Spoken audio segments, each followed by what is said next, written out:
আগামী দিনে যে আন্দোলনের আমরা ডাক দেব, সেই আন্দোলন এমন একটি আন্দোলন হবে যে আন্দোলনে বাংলাদেশের সকল মানুষ অংশগ্রহণ করতে পারবে। কোনো ধ্বংসাত্মক কাজে আমাদের দল বিশ্বাস করে না এবং আমরা সেরকম আন্দোলনের ডাকও দিব না।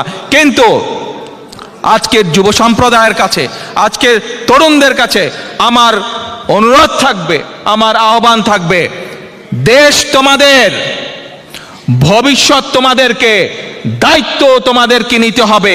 কাজে আমরা যে আন্দোলনের ডাক দিব, সেই আন্দোলনে এমন আন্দোলনের ডাক দিব আমরা যে আন্দোলনে সকলে অংশগ্রহণ করতে পারবে এবং সেই আন্দোলনকে সফল করার মাধ্যমে আমরা আমাদের কাঙ্ক্ষিত বাংলাদেশকে আবার সঠিক পথে ফিরিয়ে আনতে পারবো। যে বাংলাদেশের গণতন্ত্র হারিয়ে গেছে, সেই হারিয়ে যাওয়া পথ থেকে আমরা আবার ইনশাল্লাহ সেই বাংলাদেশকে আমরা সঠিক পথে ফিরিয়ে আনতে পারবো।